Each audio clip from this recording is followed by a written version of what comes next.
depuis une vingtaine d'années, disons, depuis le tournant, en fait, c'est 82-83. À partir de cette date, la répartition du revenu se modifie de manière très sensible. En gros, les salaires, dans la part des salaires dans le revenu national se met à baisser très brutalement tout au long des années 80. Et ensuite, c'est relativement stable, mais à un niveau donc qui est historiquement très bas. Hein, et bon, par exemple, c'est un argument, parmi les arguments qu'on entend, on dit, mais vous parlez de part des salaires, mais en fait, depuis le milieu des années 90, elle est à peu près constante, et il y a même des années où elle remonte un petit peu. C'est vrai, parce que disons, la chute s'est produite avant, et on en est resté à un niveau qui est relativement stabilisé, mais un niveau qui est historiquement, encore une fois, très bas. Pratiquement depuis la libération, la part des salaires dans le revenu national n'a jamais été aussi basse, malgré le fait que la proportion, disons, de salariés dans l'emploi a considérablement augmenté entre ces deux périodes, ne serait-ce que parce que la partie de gens qui travaillaient dans l'agriculture et qui étaient donc non salariés a considérablement diminué. Alors, comment est-ce qu'on peut analyser, disons, économiquement cette évolution-là? Ça veut dire, en gros, que la progression des richesses, bon, alors on peut revenir sur la manière dont on la mesure, mais disons, en l'occurrence, il s'agit du produit intérieur brut, du PIB. Donc, cette progression-là, elle est liée, d'une part, à l'augmentation du travail, enfin de l'emploi, et d'autre part, elle est liée au gain de productivité. C'est-à-dire, c'est ça la source, disons, de création de nouvelles richesses, c'est le fait qu'on travaille, disons, avec le même temps de travail, on produit plus de choses, on rend plus de services, etc. Et donc, ce qui crée la nouvelle richesse, c'est ces gains de productivité. Donc, il y a trois manières, en gros, de les utiliser. Il y a de redistribuer aux salariés une partie de cette productivité sous forme de pouvoir d'achat. Et en gros, c'était la règle qui existait avant cette coupure du milieu des années 80, qui était la productivité augmente de 4-5%, parce qu'à l'époque ça augmentait très vite, et le pouvoir d'achat augmentait de 4-5%. Au début des années 70, sous Chaban-Delmas, il y a même eu des contrats de progrès à la SNCF, à EDF, qui fabriquaient, enfin il y avait une équation très compliquée, mais qui indexait en somme la progression du pouvoir d'achat, donc après inflation, sur les gains de productivité de l'entreprise, un peu sur les gains de productivité de l'ensemble de la société, etc. Donc c'était une espèce de règle du jeu de cette période, et qui se traduisait par le fait que la part des salaires restait à peu près constante, à un niveau beaucoup plus élevé que maintenant. La deuxième utilisation des gains de productivité, c'est la baisse du temps de travail. Et au niveau historique, c'est une des plus importantes, c'est au moins aussi important que la progression du pouvoir d'achat. C'est-à-dire, en gros, on est aujourd'hui en moyenne, enfin c'est compliqué avec le temps partiel, disons on est autour de 1500 heures annuelles. Au début du siècle, on était, enfin les travaux statistiques évaluent ça à peu près au double. Donc comme le disait Chebaki, on est à mi-temps par rapport à nos grands-parents ou nos arrière-grands-parents. Et cette réduction du temps de travail a été une manière d'utiliser le progrès technique, les gains de productivité. On produit la même richesse, disons, en moins de temps, donc on va utiliser cette économie de temps pour dégager du temps libre et réduire le temps de travail. Et historiquement, bon, c'est évident que si on n'avait pas réduit le temps de travail, il y aurait 50% de chômage. C'est-à-dire si on imagine une société qui aurait gardé le même temps de travail, tout le monde travaillerait le double du temps qu'il travaille aujourd'hui.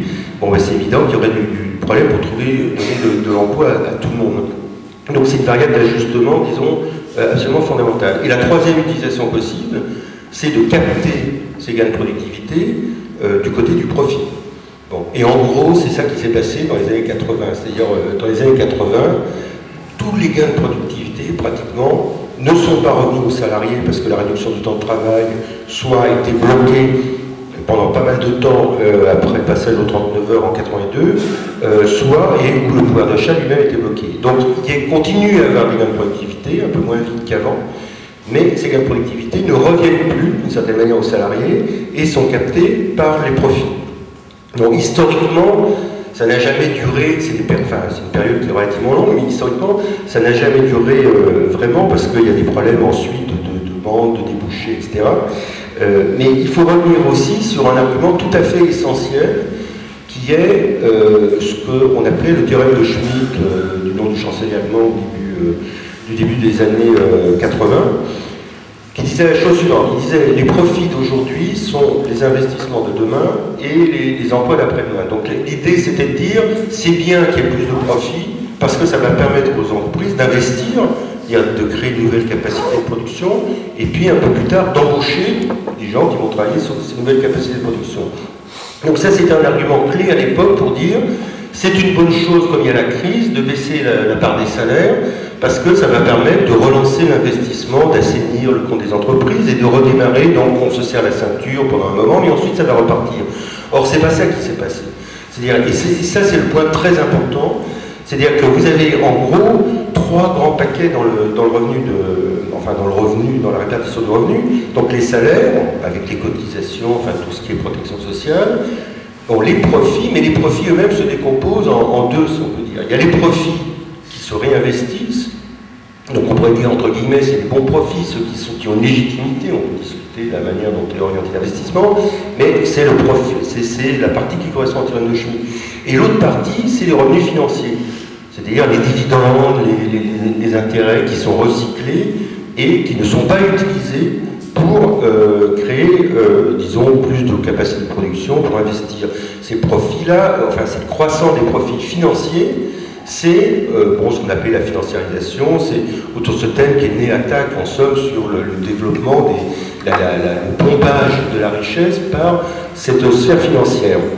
Or ça, c'est un argument très important qui est absolument décisif, parce qu'il invalide l'idée que les profits c'est bien parce que ça relance la machine économique, parce qu'il se trouve que, en réalité, l'investissement n'a pas augmenté alors que les profits ont considérablement augmenté. C'est-à-dire qu'on est dans une phase qui est d'ailleurs historiquement assez inédite, même dans les périodes antérieures, ça s'est rarement produit durablement comme ça.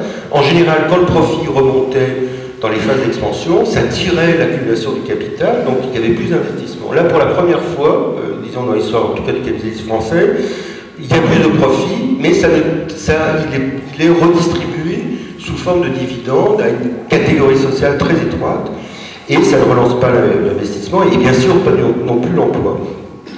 Ça, c'est tout à fait, encore une fois, considérable, parce que c'est au fond le socle qui permet de dire on a une marge de manœuvre extrêmement importante. Et cette marge de manœuvre, c'est l'idée suivante, c'est de revenir à un partage des revenus qui était celui au début des années 80, et l'arbitrage qu'on fait est de dire, en gros, on veut plus de salaire au sens large, et c'est gagé sur la baisse des dividendes. Bon. Et ça c'est un truc qui est très cohérent, c'est-à-dire y compris sur l'analyse de la montée du chômage. Si vous faites des courbes qui mesurent cette financiarisation, la part des intérêts ou des dividendes dans le revenu national et le taux de chômage, vous les voyez monter ensemble. Bon, c'est pas une démonstration, c'est pas une preuve absolue, mais l'analyse qu'on peut faire par en dessous, c'est que ce qui a la racine du chômage et de la financiarisation, c'est la même chose. Il y a l'idée qu'on ne redistribue pas aux salariés, notamment sous forme de baisse du temps de travail, le fruit, disons, de leurs efforts, qui est capté par la finance. Et le deuxième truc qui est très important, c'est de dire, on a, en gros, on ne vend pas l'argenterie. L'argument qui serait de dire, on augmente tous les salaires, mais on va rogner sur l'investissement, bon, c'est un argument que les libéraux ont du mal à employer en réalité, mais effectivement là il y aurait un problème, c'est-à-dire c'est une société qui s'arrêterait d'investir, quel que soit ensuite l'endroit où on investit, qui entretiendrait plus ses équipements collectifs, etc. Mais c'est une société qui mènerait une politique de gribouille, c'est-à-dire qu'à terme, dans quelques années, elle vivrait mieux, et puis ensuite elle se serait coupé les moyens de renouveler, disons, cette création de richesse, ou moins, enfin, le simple fonctionnement de services collectifs ou la production éventuellement marchande. Donc on n'est pas dans ce cas de figure, c'est ça qui est important. C'est-à-dire on ne demande pas la lune, on demande une autre répartition des revenus parce qu'on va l'utiliser différemment et parce que les dividendes sont une utilisation, disons une affectation improductive du revenu et en plus socialement complètement inégalitaire. Enfin, il n'y a qu'à voir les salaires des très hauts dirigeants, etc. Et d'une certaine manière, c'est les libéraux, enfin les gens qui ne sont pas anti-libéraux ni anticapitalistes, sentent absolument ce truc. Bon, par exemple, dans le dernier numéro de l'Expansion, il y a un article qui explique qu'il y a trop d'argent dans le monde. La bourse qui gonfle, les liquidités qui circulent, qui créent une instabilité terrible et finalement relativement peu d'investissement. Et puis il y a des bouquins très sérieux de gens, par exemple, Patrick Artus, qui est assez répandu dans les médias, qui écrit un livre disant le capitalisme est en train de s'autodétruire parce que justement il montre que c'est un capitaliste qui fait des profits qui d'une certaine manière ne sait pas comment les utiliser autrement qu'en les redistribuant à des actionnaires. Bon, et donc on est dans un cas de figure, un mode de... Bon, le capitalisme en plus n'a pas toujours fonctionné comme ça et ça donne disons, une légitimité supérieure à ce qu'on peut raconter. Voilà, donc premier point, on rebascule les salaires en rétrécissant les dividendes. C'est l'idée clé. Alors maintenant, pour faire quoi? C'est-à-dire quelles sont les utilisations?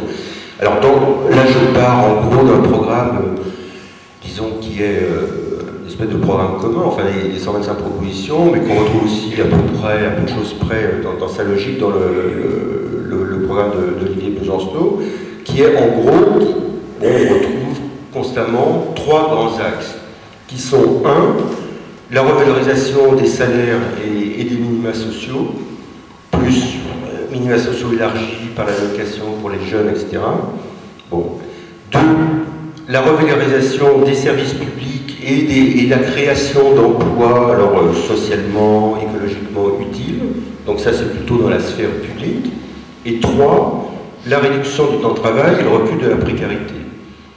Donc ça, c'est c'est pas peine de commenter, mais ça couvre bien le champ économique et social, les problèmes auxquels on est confronté, à la fois de pouvoir d'achat, d'insécurité dans l'emploi, dans le travail, de rétrécissement des services publics et de la satisfaction des besoins sociaux. Donc c'est les trois grands champs.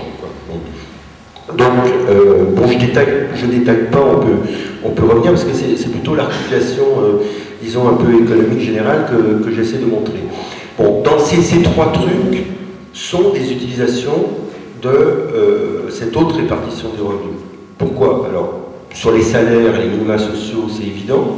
C'est-à-dire que quand on augmente le salaire minimum, que ça se répercute sur l'ensemble des salaires, on augmente la part des salaires dans la valeur ajoutée. Bon.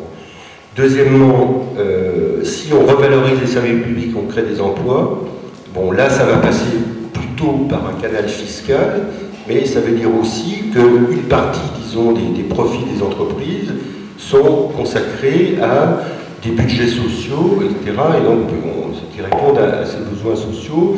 Donc, on pourrait dire, c'est une part des salaires élargis à ces budgets sociaux.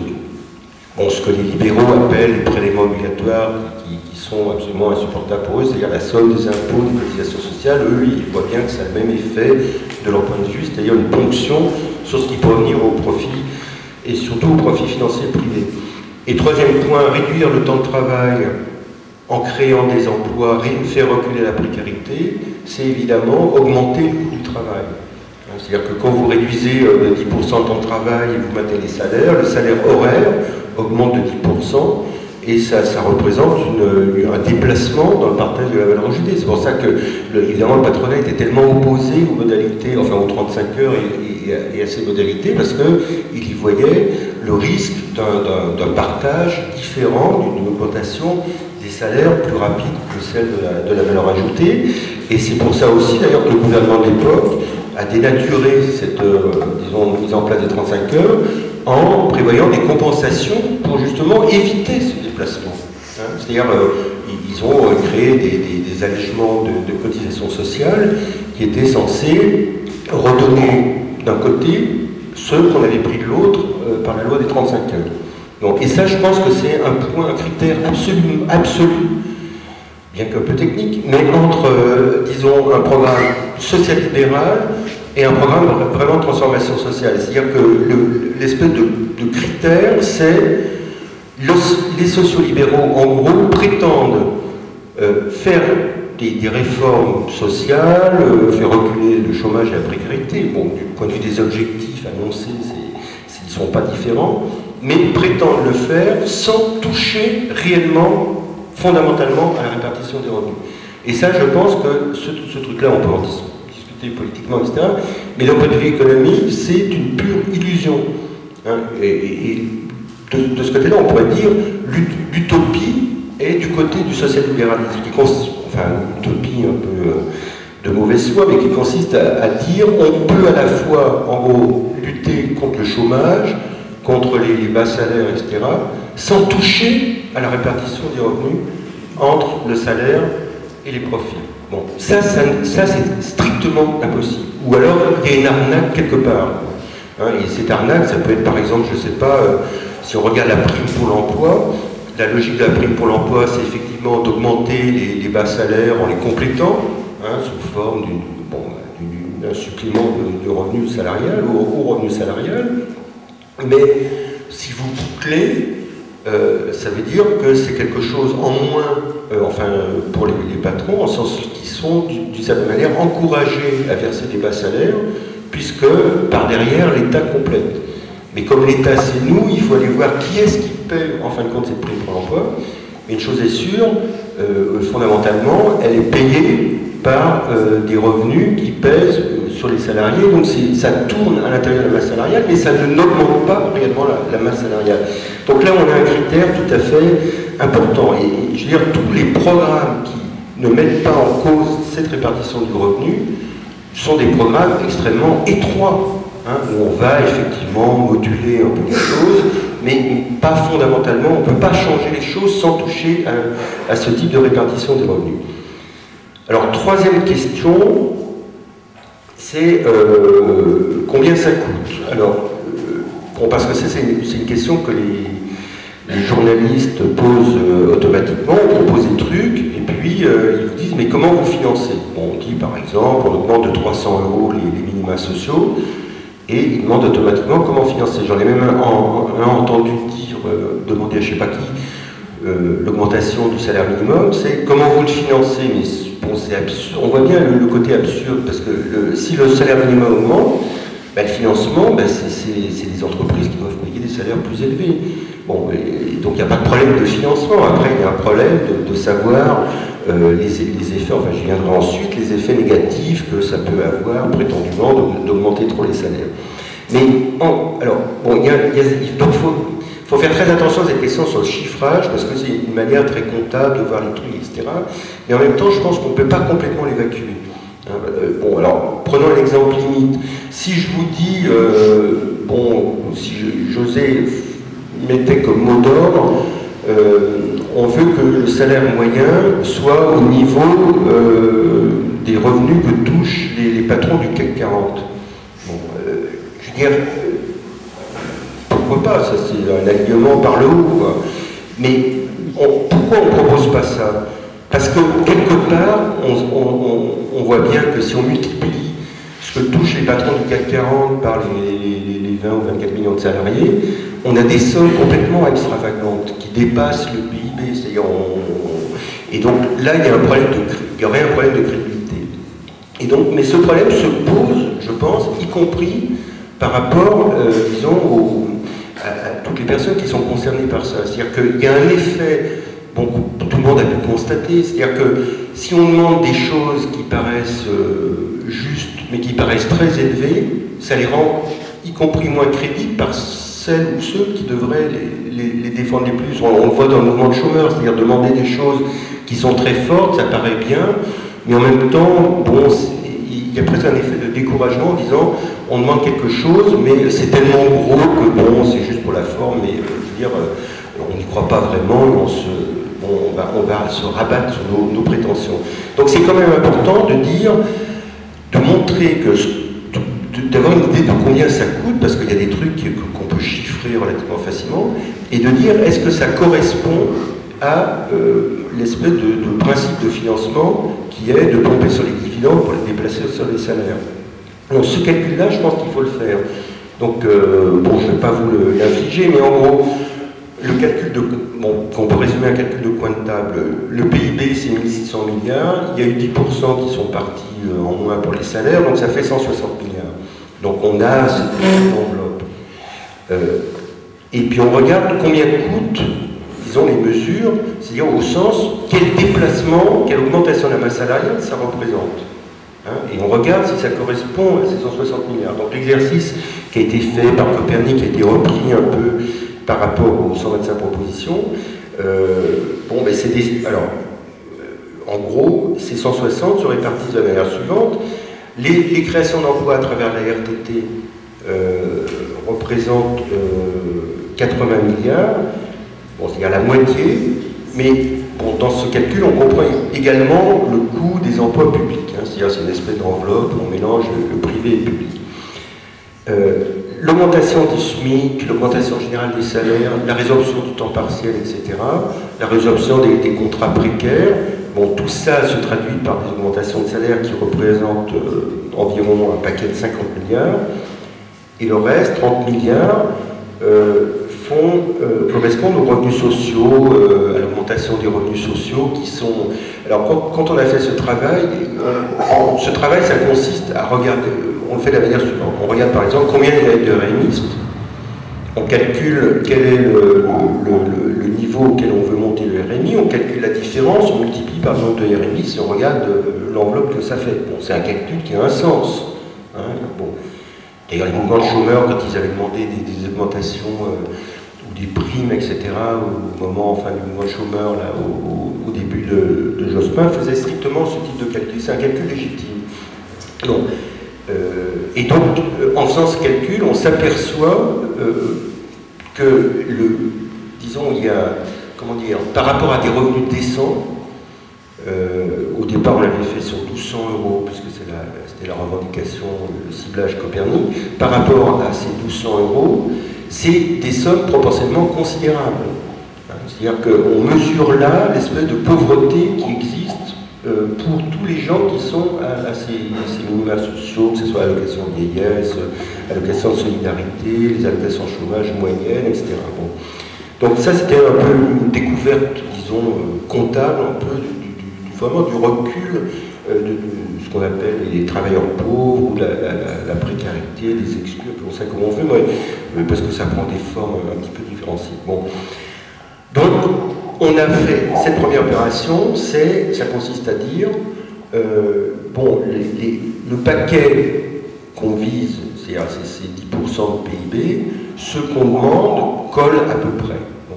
Alors, c'est un calcul qui est, bon, en particulier un calcul de coin de table, parce que il sous-estime les effets, disons, d'entraînement. Voilà, il sous-estime déjà, bon, parce que là on parle que de fric, mais bon, je suis économiste, je connais ça, mais il sous-estime les effets sociaux positifs. C'est-à-dire quelque chose qui coûte de l'argent, mais qui transforme la vie des gens, qui élimine des situations absolument insupportables. Bon, bah, ça on ne peut pas uniquement mesurer ça en termes de fric. Bon, il sous-estime ça. Mais il sous-estime aussi des effets d'entraînement et puis des recouvrements. C'est-à-dire que, bon, prenons par exemple un exemple limite, vous supprimez complètement le chômage en créant des emplois. Donc des emplois, ça coûte, c'est des nouveaux salaires, mais vous supprimez aussi la nécessité de payer des allocations chômage, si ça marche bien. Donc vous avez ces effets d'entraînement. Et l'un des plus importants, c'est que comme tout ça est supposé être en brut, et bon, ça c'est un vieux raisonnement, chaque fois que vous augmentez les minima sociaux, etc., bon, principalement les salaires, vous renflouez, vous augmentez les recettes de la sécurité sociale, soit pour les retraites, soit pour la santé. Donc cet effet-là est un effet, disons, on pourrait dire d'autofinancement, c'est-à-dire à partir du moment où il y a plus de salaire, mais en plus c'est un mécanisme qu'on vérifie. C'est-à-dire par exemple les derniers chiffres sur les caisses de retraite, là, puisqu'on va parler des retraites de nouveau l'année prochaine, parce que c'est programmé dans la loi Fillon, donc à moins qu'elle soit abrogée. Mais de toute façon, bon, cette question va ressortir. Bon, il y a un déficit, mais quand on regarde l'analyse, pourquoi il y a un déficit, c'est parce que bon, ben, les gens sont partis tôt en retraite parce qu'il y a une insécurité sur le dessin de la retraite, etc. Parce qu'il y a eu la disposition qui permettait aux gens de longue carrière de partir plus tôt que prévu, donc qui a plutôt mordu, si on peut dire. Mais surtout, le gros truc, c'est que l'espèce de blocage des salaires qu'il y a depuis 2-3 ans a, disons, réduit les recettes de la Sécu. Donc on voit fonctionner là à l'envers un mécanisme qui fonctionnerait dans l'autre sens si on augmentait les salaires. Hein, et c'est pour ça qu'en gros, il y a une autre manière de présenter ce truc-là. En gros, cette somme-là, en fin de compte tenu justement des cotisations sociales, etc., c'est une espèce de règle des 3 tiers. C'est-à-dire un tiers pour les créations d'emplois, soit via la RTT, soit par les emplois publics, un tiers pour le pouvoir d'achat, et un tiers pour le pouvoir d'achat, disons, direct, celui qu'on a sur la feuille de paie, et un tiers pour la protection sociale. Et c'est pour ça que si ce truc-là, enfin dans cette logique-là, comme on augmente la part des salaires, on va augmenter plus rapidement les ressources de la sécurité sociale, et ça annule tous les problèmes de financement sur cette période-là, au moins pendant laquelle on redresse la part des salaires. Bon. C'est pour ça qu'à la limite, ce truc-là résout les questions de financement de la protection sociale, et on peut reporter, enfin, avoir le débat sur comment est-ce qu'il faut changer la manière dont on finance ces cotisations, c'est plus seulement sur le salaire, sur la valeur ajoutée, etc. Mais c'est relativement accessoire par rapport à l'idée qu'à partir du moment où vous revalorisez le salaire, vous revalorisez aussi les ressources de la protection sociale. Alors, ensuite viennent les éléments de discussion de ce truc-là, parce que, bon, pour prendre un exemple, les chiffrages qu'a eu les programmes de Ségolène Royal ou de Sarkozy, bon, ça tourne en 30, 40, 50 milliards. Nous, on est à 160. Bon, donc, ça fait, évidemment, la surenchère absolue, le truc délirant, etc. Et donc, ça met en cause toute une série d'arguments. Mais on pourrait, mais d'une certaine manière, on pourrait, enfin, on ne fait pas que défendre notre programme, on regarde aussi celui des autres, mais par exemple, le truc de Sarkozy est un truc absolument incohérent, même de ce point de vue-là. C'est-à-dire qu'il n'y a pas de cohérence. C'est le type qui vous dit « j'augmente des dépenses publiques parce qu'il veut créer des postes de policiers » ou je ne sais pas quoi, enfin, bon, et il veut baisser les impôts, et puis il veut réduire le déficit public. Mais c'est strictement, enfin, c'est arithmétiquement impossible. C'est un truc complètement extravagant, et à tel point d'ailleurs, enfin bon, c'est un peu étonnant que ça n'ait pas fait plus de remous, mais que les gens qui, dans son équipe, on a beaucoup parlé de Besson du côté royal, mais les gens de son équipe, genre Ménurie ou je ne sais pas qui, ont dit, bon, tu arrêtes, ça va pas, il faut étaler ça dans le temps, ça rentre pas, ça tient pas, quoi, ça tient pas la route, quoi. Par ses propres, disons, chiffreurs, comme on dit, mais c'est passé relativement inaperçu, alors que c'était un révélateur d'un discours qui, bien que l'enveloppe soit moins importante que celle qu'on annonce, largement moins importante, est en fait moins cohérente, parce qu'il prétend faire des choses qui sont impossibles, tandis que, je veux dire, dans cette logique, on essaye, au moins, de dire comment tout ça peut se boucler. Alors, bon, donc, c'est énorme, alors, c'est une question légitime, là encore une fois, comment ça se passe? Donc les calculs qu'on a faits, qui sont relativement approximatifs, parce qu'on n'a pas les moyens d'avoir des modèles qui permettent de bien boucler les choses, mais en gros l'idée, actuellement dans les entreprises, en gros la part des salaires c'est 60%, 61%, enfin ça dépend des années, un peu de la conjoncture. L'idée c'est, ce truc-là est jouable sur 5 ans en faisant passer cette part des salaires de 60% à 2 tiers, 66, 67. Bon, et donc, ce supplément de part des salaires dégage les sommes qui sont affectées, comme on vient de le dire. Donc, à ce moment-là, il faut répondre à plusieurs arguments qui sont des objections qu'on nous fait de tous les côtés et qui sont les suivants. Alors, le premier, c'est celui de la compétitivité. Donc l'argument fonctionne comme ça, vous augmentez les salaires, donc nos produits ne sont plus compétitifs, donc on perd des marchés à l'exportation, comme c'est d'ailleurs un peu en cas de se faire, on importe beaucoup plus de produits qui sont moins chers, et donc on délocalise et on détruit des emplois. Donc votre bonne idée ne fonctionne pas parce que bon, ben, on est dans l'économie mondialisée, etc. Donc ça c'est l'argument probablement numéro 1.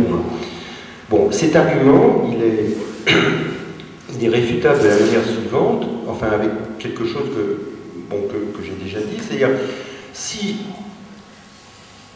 cet argument il repose sur l'idée suivante, c'est enfin sur toute une théorie, mais une vision qui est assez exacte, disons, de la manière dont marche l'économie capitaliste. C'est-à-dire que chaque fois que quand les salaires augmentent, les patrons essayent de répercuter dans les prix cette hausse de salaire pour garder le même taux de profit. C'est-à-dire que... Et c'est ça qui, effectivement, alors, et c'est ça qui est discutable. C'est-à-dire que si vous augmentez les salaires, mais que vous les pompez sur une part du profit, le prix, finalement, n'a pas de raison d'augmenter. Et donc là, il y a un argument économique qui est, quand vous augmenter les salaires, tout dépend de ce qui se passe du côté du profit. Bon, et si vous arrivez à réduire les dividendes, ben, vous n'êtes pas moins compétitif parce qu'encore une fois, les dividendes, c'est une partie du prix. Et c'est par conséquent quelque chose qui fait partie aussi de l'élément de compétitivité. Deuxième argument qu'on entend très souvent, c'est celui sur les petites entreprises. Bon, c'est-à-dire en faisant ça, bon, les grosses, elles ont les reins assez solides pour supporter, mais les petites entreprises vont crever. Or, les petites entreprises, il y en a beaucoup en France, c'est vrai, et puis c'est elles qui créent des emplois, donc vous allez, là encore, avoir des effets en retour très négatifs. Bon. Donc l'argument ici, là, alors ça c'est un truc, bon, effectivement qui est plus compliqué, mais cet argument ne tient pas, ou alors il tient toujours, pour la raison suivante, c'est-à-dire qu'en gros, la majorité maintenant des petites entreprises dans le secteur productif sont des sous-traitantes. Donc ça marche comme ça, elles travaillent pour une grosse boîte, bon, et qu'est-ce qui se passe quand, alors on peut prendre ça en sens inverse, quand on leur donne une aide supplémentaire, donc une baisse de charge, ou bon, les entreprises de moins de 20, les heures sup inférieures, enfin bon, tous ces éléments-là représentent des baisses de coûts. Donc, ben, quand il y a une baisse de coûts, un allègement, comme on dit, qui est accordé aux petites entreprises, alors la boîte donneuse d'ordre se retourne vers elle et dit vous avez eu cette baisse de coûts, donc baisse de prix de votre côté. Donc ça veut dire que toutes les politiques qui vont aux petites entreprises, en fait, sont cannibalisées par les grandes pour lesquelles elles travaillent. Donc c'est un peu comme dans l'agriculture, quand on aide de manière égale tout le monde, c'est les gros céréaliers qui remportent la mise, et puis les petites exploitations n'ont pas grand-chose. Ou bien dans la distribution, si vous aidez les petits producteurs, c'est les gros distributeurs, les gros circuits de distribution qui vont écraser, ce qu'ils appellent la marge arrière, ils vont écraser les prix des petits producteurs, et puis s'approprier la différence. C'est exactement ce qui se passe. Donc la question des petites entreprises n'est pas de savoir si elles ne peuvent pas tenir ce truc-là ou pas, mais c'est de leur donner les moyens d'avoir des des rapports de force différents avec les donneurs d'ordre, et donc le fait que cet effet-là se répartisse correctement entre les petites entreprises et les grandes entreprises. Donc c'est pas un problème, enfin je veux dire, à la limite avec cet argument, on peut mener strictement aucune politique parce qu'il y aura toujours une petite entreprise qui ne pourra pas payer tel ou tel truc, et donc sous prétexte que c'est une petite entreprise marginale qui ne peut pas le faire, toutes les grosses entreprises vont être exonérées de ce supplément de charges ou d'impôts. Alors, dernier argument, enfin troisième argument, c'est si vous faites ça, c'est la fuite des capitaux ou la fuite des cerveaux. Bon, c'est l'argument consistant à dire, bon ben, si le rendement des entreprises devient inférieur parce qu'ils ont un versement de dividendes, les capitaux iront se placer ailleurs qu'en France, et puis si vous réduisez par l'impôt sur le revenu les revenus des grands, des dirigeants, des cadres supérieurs, etc., ils vont s'expatrier. Bon, on entend constamment ce truc-là.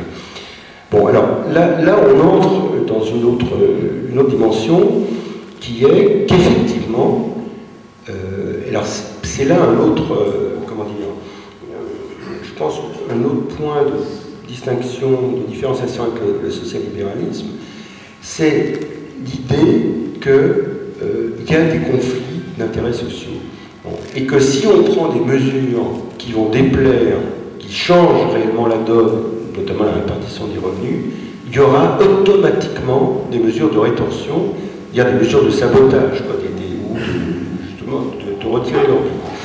Alors, cela dit, il y a des arguments économiques qui sont,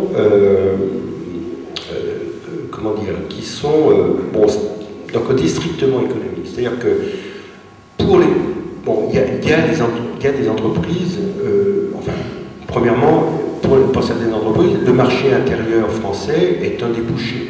Donc elles ne vont pas retirer leur bille sous ce prétexte-là. Deuxième argument, même malgré tous les discours qu'on entend sur le manque de compétitivité de l'industrie française, de l'économie française, c'est un des pays qui attire le plus de capitaux dans le monde, malgré les coûts salariaux supposés, enfin ce n'est pas vrai d'ailleurs, mais supposés très élevés par rapport à la moyenne européenne, ce n'est pas vrai du tout. Ça attire les capitaux, c'est le troisième ou quatrième pays selon les années qui reçoit le plus d'investissements étrangers. Donc il y a des intérêts de certains groupes à venir produire ou à vendre en France, etc. Et donc il n'y a pas ici de... Enfin je veux dire, c'est un peu du cas de... Bon, il y a peut-être des groupes qui vont se barrer, qui vont retirer leur mise, mais ils ne peuvent pas délaisser complètement ce type de marché. Ça c'est un argument de type plus économique. Mais l'argument, au fond, n'est plus économique. Quand on se situe à ce niveau-là. Et là jusqu'à présent, je parlais un peu de viabilité, disons, économique, c'est-à-dire est-ce que ça tient dans l'enveloppe, etc. Bon, une chose qu'il faut faire. Mais là, il y a un point qui est... enfin, on ne peut pas tourner autour du pot. C'est-à-dire qu'il y aura des... Bon, pour essayer de faire comprendre, je raconte... Enfin, c'est un peu de l'histoire, mais au moment du programme commun, enfin avant, à la fin des années 70, il y avait des experts, il y en avait beaucoup plus d'ailleurs à l'époque, sur du PC, sur du PS, qui étaient dans l'administration économique. Bon, ils ont fait tourner leur modèle pour dire, bon, ben, qu'est-ce qui se passe si on applique le programme commun?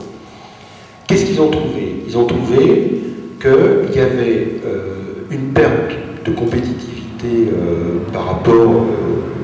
parce qu'il y avait une hausse des prix, etc. Et deuxièmement, une baisse de l'investissement des entreprises. Donc ça marchait dans leur modèle. Donc ces modèles décrivent l'économie telle qu'elle fonctionne aujourd'hui.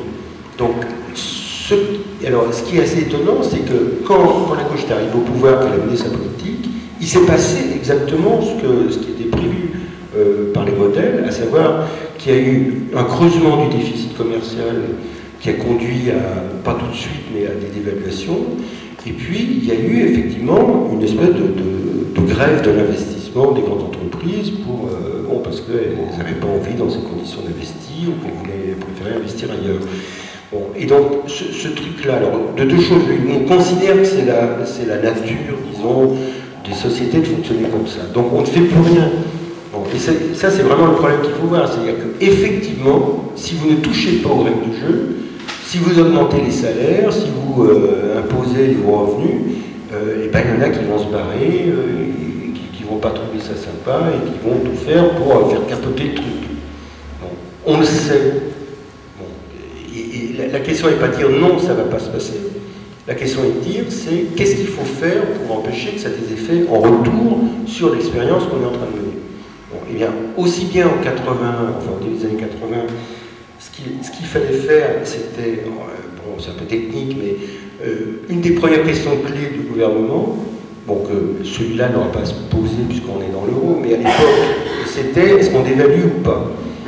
Et le choix de ne pas dévaluer consistait à dire à la communauté financière internationale, comme on dit, on accepte les règles du jeu.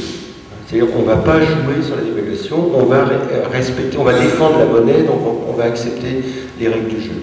Bon, et sur l'investissement, quand ils ont nationalisé, ils n'ont pas utilisé réellement le secteur nationalisé pour relancer cet investissement, utiliser le secteur public, disons, du crédit, pour le faire. Bon. Et d'une certaine manière, on peut même interpréter ce truc-là, c'est une version un peu machiavélique, mais de dire finalement, c'est une leçon de choses. Hein. Voilà, on essaie d'appliquer le programme, et puis vous voyez bien, ça se pète la gueule, donc vous voyez bien que c'était pas possible, il faut faire autrement.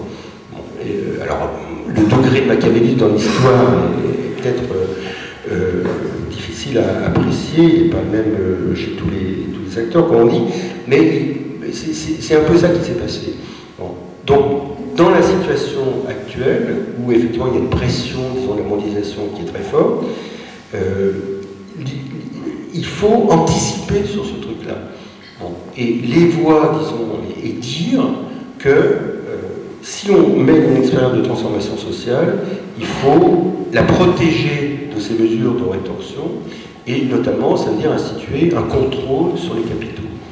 C'est-à-dire de dire que les capitaux ne peuvent pas se barrer, que les grands groupes, disons, basés en France, les grandes multinationales, disons, principalement françaises, les grands groupes du CAC 40, par exemple, c'est des groupes qui investissent beaucoup plus à l'étranger qu'en France, et qui font leur profit là-bas, etc.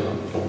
Et donc, le contrôle qui peut être exercé, c'est le fait qu'ils investissent en France par rapport à cette fuite des capitaux, etc. Et bon, sur l'aspect extérieur, bon, le truc un peu jouissif, c'est que finalement, avec l'euro, on peut se permettre des déficits extérieurs sans que ça fasse plonger la monnaie, puisque c'est, disons, mutualisé au niveau de l'Europe. Bon, et donc ça, c'est un truc bon, qu'on ne peut plus nous balancer, c'est un des rares aspects positifs de l'euro. Et par exemple, l'Espagne, en ce moment, qui a une grosse croissance, enfin, qui tirée par le bâtiment, notamment, etc., mais un déficit commercial qui, avant l'euro, l'aurait fait complètement plonger, quoi. Hein, donc ça donne une marge de manœuvre là où la pression sur la monnaie a, enfin paradoxalement par rapport au fait que d'habitude l'Europe envoie plutôt des pressions négatives, mais là ça dégage une certaine marge de manœuvre. Alors, il y a deux autres... on peut passer en revue rapidement, parce que l'autre question qui se pose, c'est quels sont les leviers d'action que peut avoir un gouvernement pour effectivement changer ce truc-là. Parce que d'une certaine manière, par exemple dans l'expansion, c'est à propos du problème de Besançon, il y a des économistes qui disent que c'est un programme soviétique, quoi, enfin, où tout est nationalisé, étatisé, etc. Et donc là, il y a une vraie question, c'est-à-dire qu'en gros, sur toute une série de choses, c'est l'État qui peut décider d'une série de choses. Bon, c'est le salaire minimum, les minima sociaux, la durée du travail légal, qui est en train d'être vidé son contenu, mais qui potentiellement peut être rétabli, la réforme fiscale, et en grande partie, les cotisations sociales. Parce que les cotisations sociales, c'est supposé défini de manière relativement, paritaire, mais en fait, le pouvoir public peut tout à fait directement influer sur ces aspects-là. Bon, ensuite, sur ce qui se passe sur l'emploi, sur les entreprises, là, c'est modifier le rapport de force entre les salariés et les patrons. Bon, par exemple, l'idée d'interdiction des licenciements dans les entreprises qui font du profit est un moyen immédiat de le faire. Les droits de contrôle, de veto des organisations, des structures représentatives des salariés sur les mesures de licenciement, de délocalisation, etc., en est un autre. Et puis, à terme, tout ça se combine avec l'idée ce qu'on appelle dans les classes de proposition un nouveau statut du travail, c'est-à-dire ce que d'autres appellent sécurité sociale professionnelle, mais l'idée là qui est très claire dans les propositions, dans les 125 propositions, c'est l'idée du fait que quand l'entreprise ne peut plus vous employer, pour ne pas appeler ça licenciement, vous conservez un statut de salarié et que vous êtes continué à payer, à recevoir votre salaire par, disons, sur un fonds mutualisé qui vous garantit ça et qui vous garantit l'ensemble des droits, etc. Bon, ce projet-là est le complément qui modifie de manière très forte le rapport de force entre les patrons rémunération des salariés. Parce qu'au fond, pour boucler sur le début, qu'est-ce qui a permis de changer cette répartition des revenus? C'est fondamentalement la montée du chômage. C'est-à-dire que le fait qu'il y avait un chômage de masse qui a permis aux patrons de faire ce qu'ils voulaient, d'imposer ce qu'ils voulaient, aussi bien sur les salaires, les conditions de travail, les statuts, etc. Bon, toute modification du taux de chômage dans un sens, enfin dans le sens de la baisse, et immédiatement modifie ce rapport de force.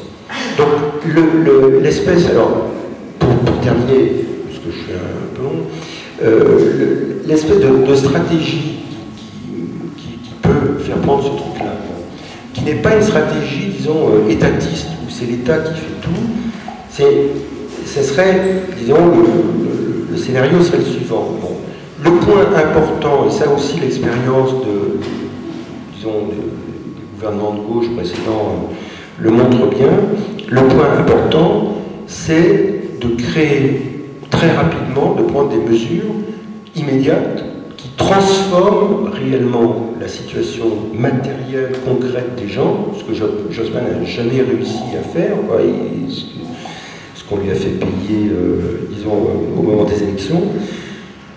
Donc une transformation immédiate et qui crée la volonté de défendre ces choses-là contre justement ces initiatives de sabotage, de remise en cause, de mesures de rétention, etc.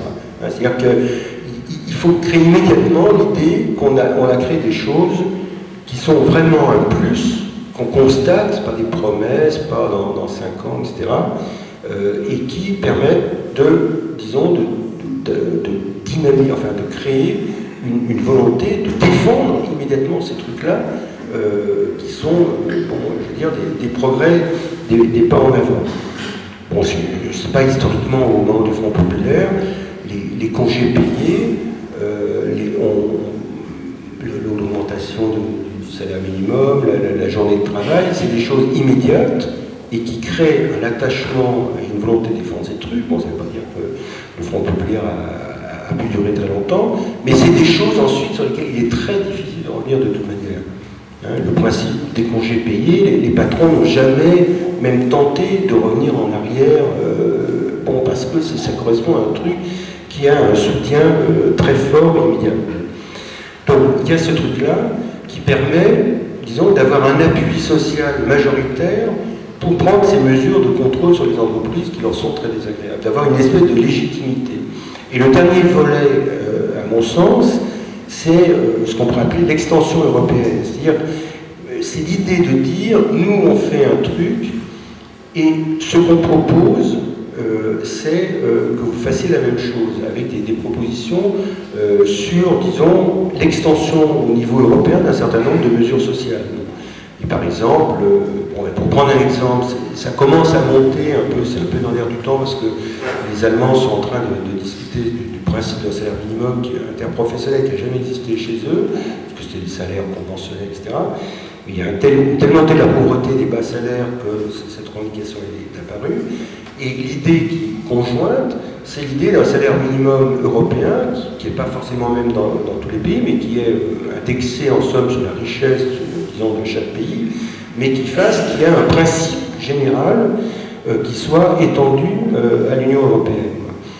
Et de la même manière sur le budget européen, son extension pour financer des services publics européens, une protection sociale européenne.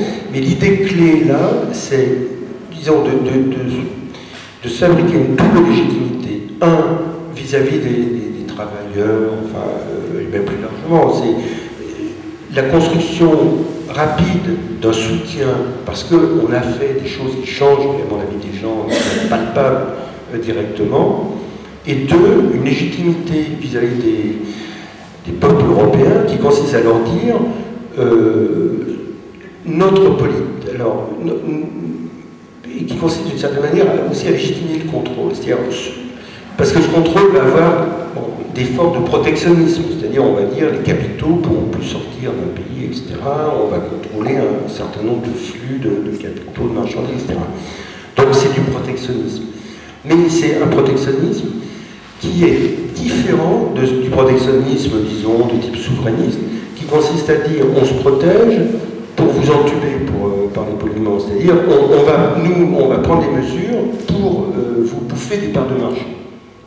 Et donc c'est un protectionnisme forcément qui n'est pas défensif, qui est agressif. C'est-à-dire, par exemple, en Allemagne, ils ont augmenté la TVA. Et cette augmentation de la TVA est en fait une forme de protectionnisme. C'est-à-dire que, parce que elles ne jouent pas sur le prix de leurs produits, mais elles jouent sur le prix des produits qu'ils achètent. Et donc, ça va être plus dur de vendre sur le marché allemand. Bon. Donc, c'est une forme, disons, de protection qui dit, bah, vous vendrez moins, donc nous, on vendra plus grâce à ce truc-là. Donc, c'est vraiment une mise en concurrence. Or, mais les mesures qu'on prend, qu'on propose plutôt, à savoir l'augmentation des salaires, la réduction du temps de travail, l'autre répartition des revenus, ces mesures-là ne sont pas destinées à gagner contre les autres, mais elles sont au contraire d'autant plus fortes que tout le monde fait la même chose. C'est-à-dire qu'au niveau européen, par exemple, on vous dit, mais vous serez moins compétitif, en prenant cet argument. Mais si, dans tous les pays européens, on fait strictement la même chose, on augmente les salaires, on réduit le temps de travail, etc., on augmente les budgets sociaux, cet argument-là tombe, évidemment. Alors, il joue par rapport au reste du monde, mais l'essentiel des échanges, enfin des flux de capitaux, c'est à l'intérieur de l'Europe. Donc, cet argument tombe. Donc, cette politique est d'autant plus forte qu'elle s'étend aux autres pays. Alors que toutes les politiques libérales, social-libérales, etc., sont des politiques de concurrence, en fait, qui gagnent parce qu'on va mordre sur les autres. On va leur exporter le chômage, on aura moins de chômage, mais eux, en auront plus. Tandis que là, c'est des politiques de type coopératif. C'est pour ça que la dimension européenne est importante. C'est-à-dire, ce que nous, on veut faire en France, parce qu'il se trouve qu'on est en France, c'est pas quelque chose où, pour faire gagner la France contre l'Italie, l'Allemagne, l'Espagne, etc., mais c'est quelque chose qu'on propose comme modèle extensible au niveau européen. Et ça je pense que c'est disons, une manière de présenter les choses qui est strictement différente du protectionnisme, bon, je veux dire, souverainiste, c'est-à-dire qui dit les autres nous ennuient, on va se protéger, et puis, du coup, on leur achètera moins et on essaiera de leur vendre plus. Mais, je veux dire, si tout le monde fait comme ça, bon, ça ne peut pas réellement fonctionner. Voilà, bon, il y a plein d'autres choses à dire, mais bon, les idées clés, en gros, pour résumer, une espèce de théorème, c'est-à-dire on ne peut pas avoir un projet de transformation sociale si on ne touche pas la répartition du revenu. Bon, tous les gens qui disent qu'on peut faire l'un et l'autre, à mon avis, c'est pipeau. Deuxièmement, on ne peut pas imaginer un problème de transformation sociale qui modifie réellement cette répartition des revenus, et donc qui modifie le sort qui est fait à la majorité des gens, sans que la couche, mais qui est de plus en plus étroite de gens qui profitent de la situation actuelle, qui trouvent qu'elle est bien, que ça leur convient bien, ne fassent pas tout ce qui sera en leur pouvoir pour, disons, résister à cette transformation-là. Bon. Et trois, bon, c'est l'idée que les vrais soutiens, disons, les vraies conditions, une fois qu'on a déblayé, disons, la technique économique, les vraies conditions de réussite de ce truc-là sont le soutien social et donc la mobilisation, la modification du rapport de force qui ne peut pas venir seulement d'en haut. Par exemple, les augmentations de salaire dans les entreprises, aucun gouvernement, à moins de modifier l'économie telle qu'elle fonctionne là, le gouvernement peut fixer le salaire des fonctionnaires, c'est ok, mais il ne peut pas fixer le salaire dans le privé. Il peut donner des règles d'encadrement, mais je veux dire, la progression du salaire, les salaires ne sont pas fixés à Bercy. Bon. Mais les salaires dépendent essentiellement du rapport de force entre les salariés et les patrons. Hein, et donc, s'il n'y a pas ce rapport de force qui se modifie, et ben rien ne se passe. Parce que si on voit que les salaires des fonctionnaires, mais pas ceux du privé, donc les fonctionnaires vont les dénoncer comme des lentilles, une fois de plus, etc. Et puis, si on fait une réduction du temps de travail, on permet aux patrons de ne pas embaucher, mais faire bosser les gens de manière plus intensive, on n'arrivera pas à créer des emplois non plus, puis ça tournera plus ou moins un autre boudin, enfin en semi-autre boudin, comme ça tournait la dernière fois. Donc il y a vraiment la mobilisation sociale, mais disons avec des raisons de se mobiliser qui ne sont pas des perspectives, mais des acquis immédiats qui ont été obtenus, disons, dans les 6 mois. Il y a plein de choses qui peuvent aller très vite. Donc l'espèce d'électrochoc qui dit ok, on va changer la donne, et maintenant, ça ne joue plus, les règles du jeu sont en train de changer. Et le troisième élément, c'est effectivement la légitimité d'une telle expérience qu'une telle expérience peut acquérir au niveau européen. En disant, encore une fois, ça me semble à accompagner toutes les mesures qui sont prises en France, dans mon pays, de propositions de mesures valables pour tous les autres pays. Hein, et qui est une manière très forte de dire, encore une fois, on ne se bat pas pour protéger notre truc, etc., mais on se bat au contraire pour un autre mode de fonctionnement de l'Europe, et pas seulement sur un pays donné. Ah, mais